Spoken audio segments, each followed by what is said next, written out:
Hi guys, welcome back to my channel.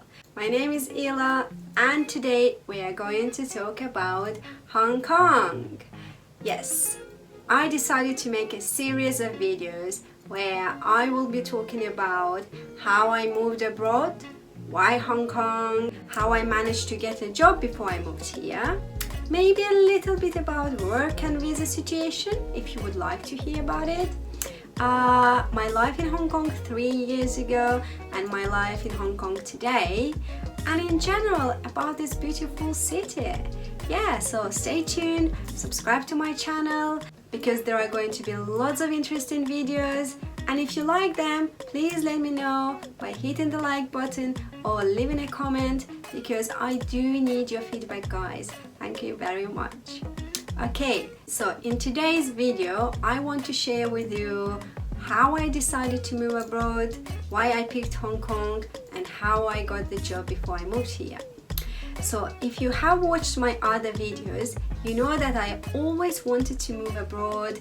I wanted to travel, explore other countries and cultures and so on. And it was one of the main reasons why I left home and started living as a strong and independent woman.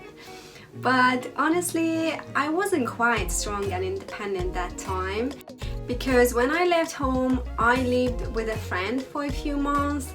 Then I lived with my ex-boyfriend, I guess about a year, so it wasn't quite independent in it.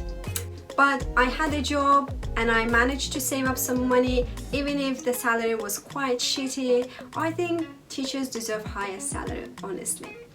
So after 2 years of struggle, I decided that it's enough and I need to work on my live abroad plan. I like planning things. So first thing first, I needed to find a job which will sponsor my visa.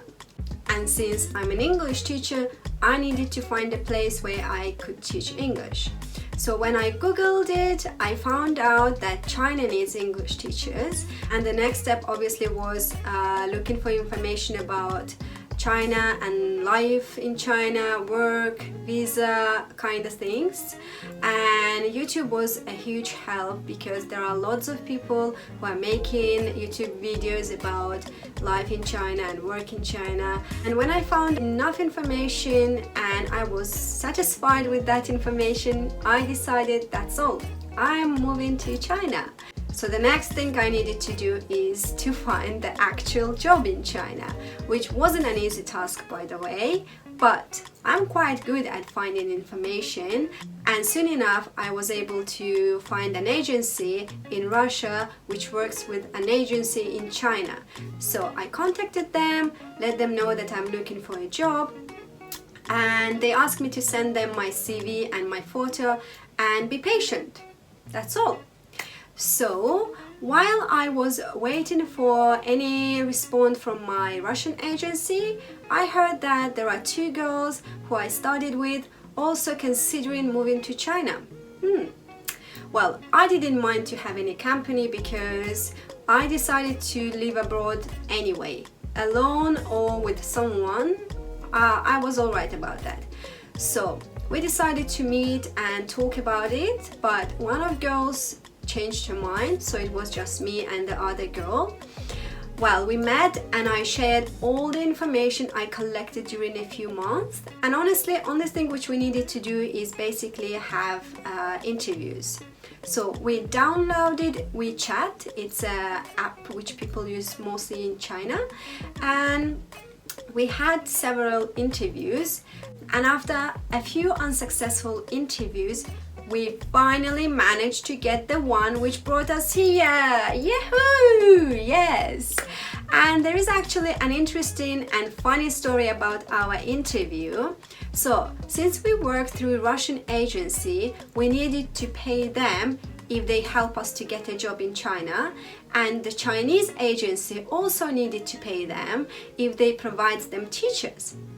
So when we had the successful interview, our agency suggested to trick Russian agency. So she told them that she didn't like us, but she kept our contacts and contacted us directly. And we also told the Russian agency that we changed our mind about moving to China, so none of us actually paid Russian agency, which is a bad thing. But it wasn't originally our idea, and plus we needed to save that money. Yep.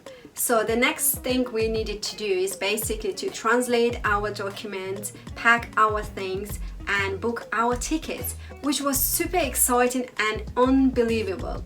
Honestly, I mean, my entire life I lived in small towns, I never ever traveled, and I was about to book tickets to one of the most beautiful cities in the world, one way by the way, and start living my dream life. I mean, that was a huge step for me, come on. Yeah, so basically it's how I found a job.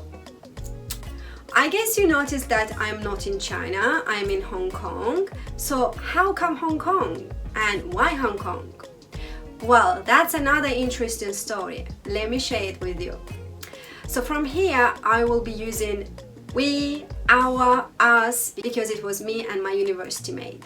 So our agency had another suggestion. She's a quite interesting persona, by the way. So she said that she has schools in China and she has schools in Hong Kong. And she suggested us to consider Hong Kong as another option. What I'm going to say next will shock you. Are you ready? I didn't know that Hong Kong exists. Yeah, so we told her that we need to think about it. And first thing first, we googled Hong Kong. And honestly, I was in shock. I was amazed. Hong Kong is one of the most beautiful cities in the world. It's incredible. Like, you need to see it with your own eyes, otherwise it's difficult to describe. And it feels that there is nothing to think about. Choose Hong Kong, obviously, that's all. But we still needed to make a list of pros and cons. China versus Hong Kong. Okay, let's have a look at our list. So we needed to consider a few things like location, weather, accommodation, salary, visa, language. So those were the main things we needed to choose from. Okay, let's start with the location. And Hong Kong scores a point here because China is quite big and we could get a job in any city in China. It could be a town with 7 million population, or it could be a city with a population over 20 million people. With Hong Kong, you don't have it, you have just Hong Kong. Okay, the next thing we needed to consider was the weather.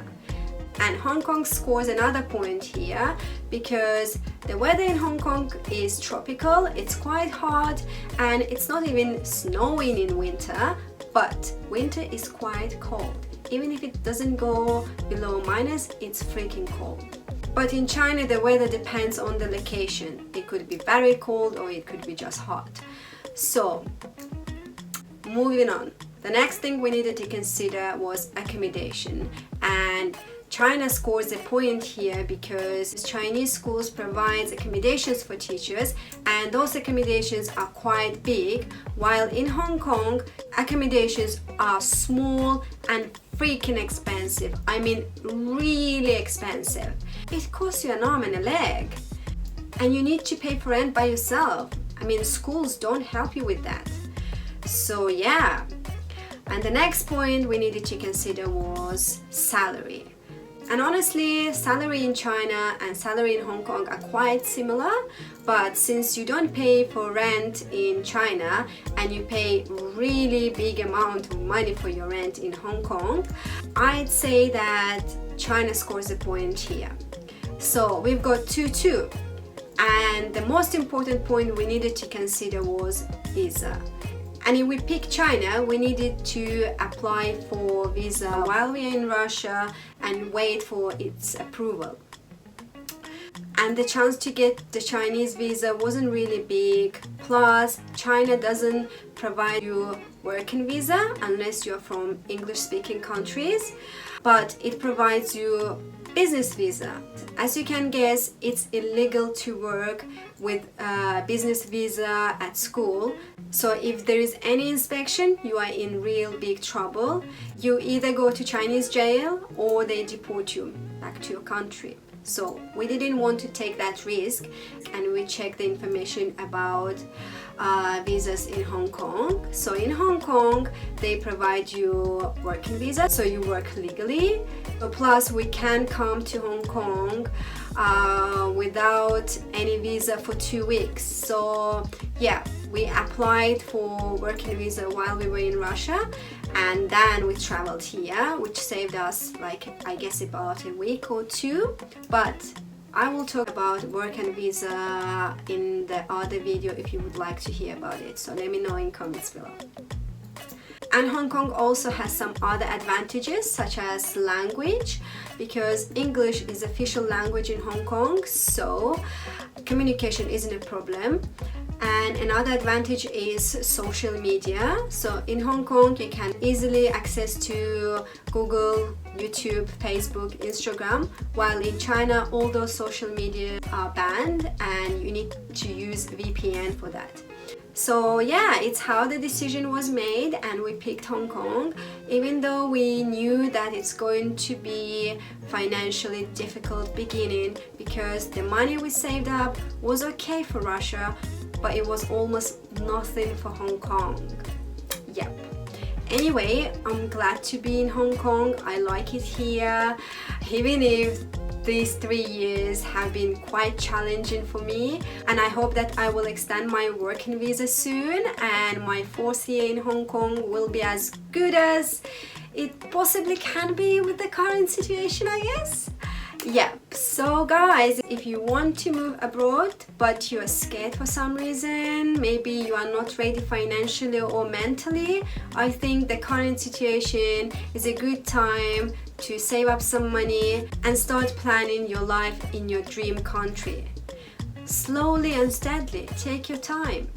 Plan everything step by step, and if you need any help, advice, opinion, you can always DM me. You can find me on Facebook or on Instagram, or you can just leave a comment here. I will read it and reply you. I went through that. I know how it feels. I know that it's difficult, but I also know that it's possible. So hit the like button, subscribe to my channel if you haven't yet, and move your ass to plan your dream life. Go, go, go, go, go! Oh, wait. Thank you for watching, and I will see you next week. Bye!